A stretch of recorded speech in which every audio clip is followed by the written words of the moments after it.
Hello ladies and gentlemen, this is capandball here, your favorite gun channel in beautiful bright English language, and this is the second part of the whole combination flask making video. In this part we are going to make the body of the flask and we are going to finish it. Now I'm making a working reproduction, not a nice reproduction. Fortunately all the original ones are rough as well, just as like mine. But never forget that all the solutions you see here are coming from the mind of a history teacher, not from professional metalworking education. Let's get some raw material first. The sheet metal from a leftover rain gutter should work.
The size of the metal sheet should be as large so the edges will overlap, allowing them to be soldered together.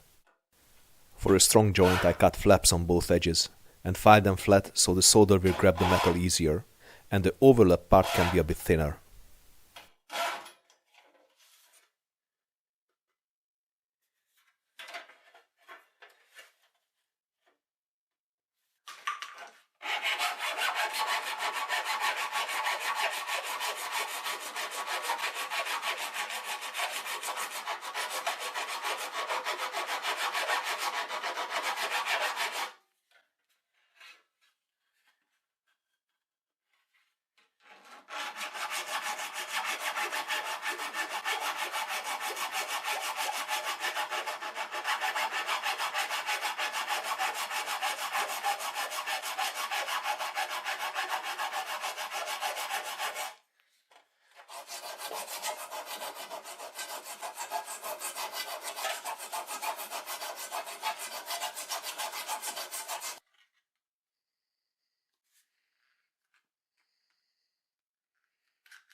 Now comes the difficult and annoying part. Folding the metal to match the shape of the ogive of the top plate. Use a wooden or rubber hammer for this purpose.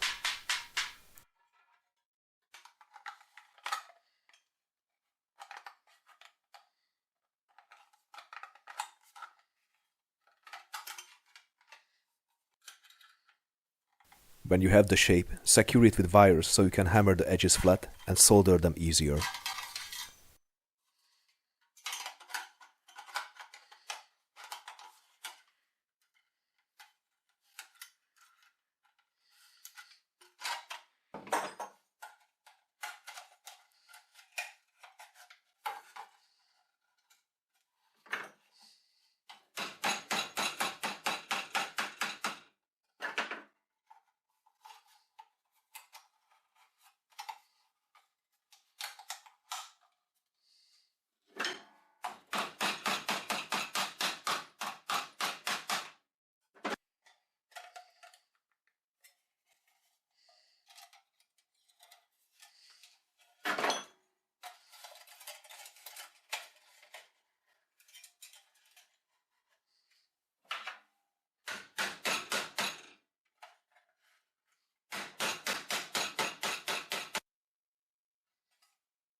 Now it is time for soldering.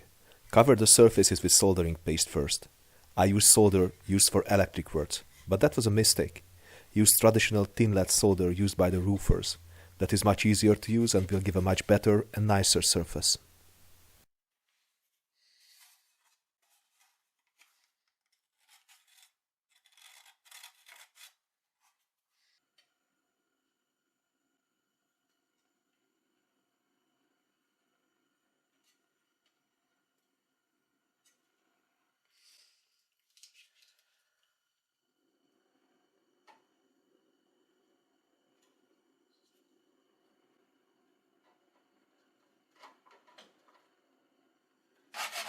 My result was rough even after filing and polishing, so I decided later to add a coat of resin to have a smoother surface.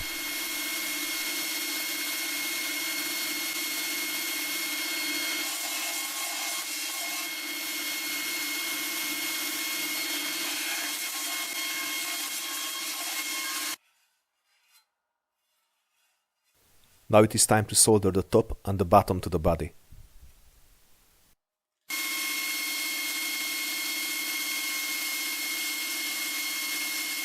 I soldered an oversized brass plate to the bottom that I filed to exact size later. To save the solder from heat, I pushed the wet rag to the bottom by filing.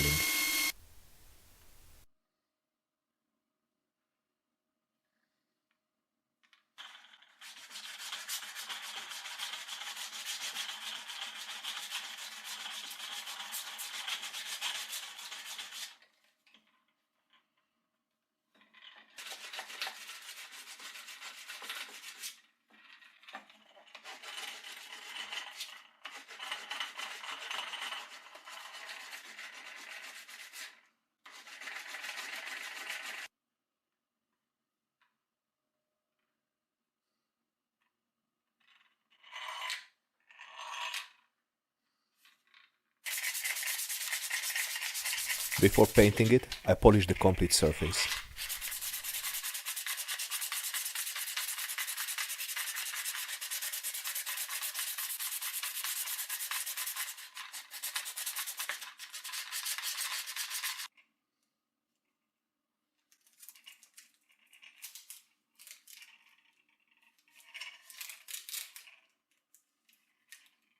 I masked the top parts before painting.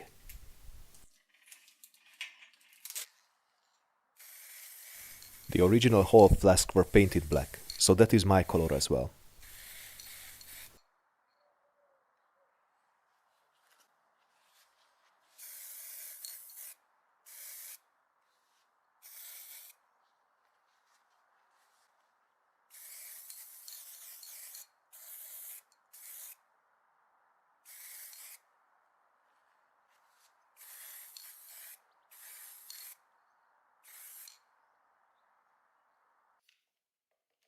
Let's make the leather accoutrements. In case of the whole flask, these were a black leather shoulder stripe with a buckle, and a black leather band on the flask with a flap on the bottom and a flap on the top as well. This allowed the flask to be carried upwards or downwards. Let's make the assembly of the buckle first.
First I split the shoulder stripe, then prepared it to be stitched to the buckle.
Now it is time to make the bend for the body of the flask.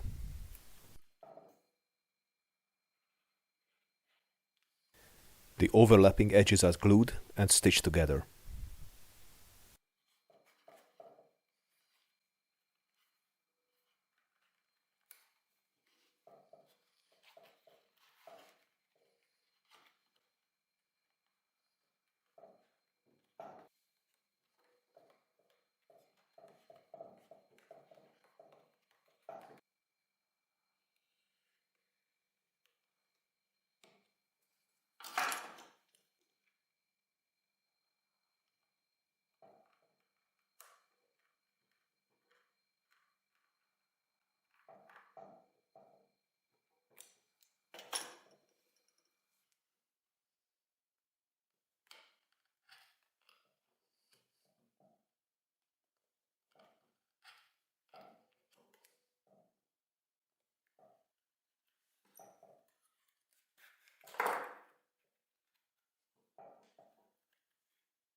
Okay, so this is how the accoutrements for the flask worked. So we have a leather stripe here, it's sewed together, and we have a buckle here, and actually you have two flaps on the leather coverage that was used for handling it safely and securely. You have two flaps here which allow you to secure the flask to the stripe two ways. The first one is a traditional way with the valves up. This is how you carry your flask in everyday position.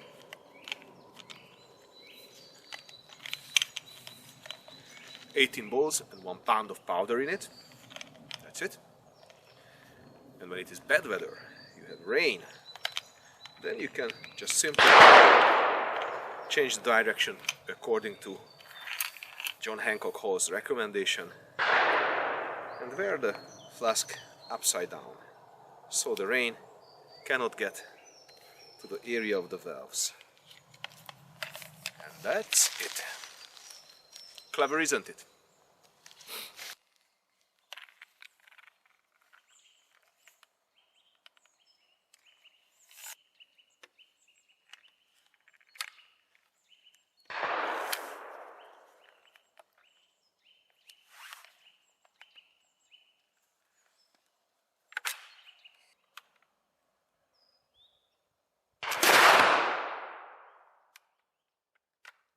So ladies and gentlemen, the flask is ready, and I really have to say that it is working much better than what I first thought.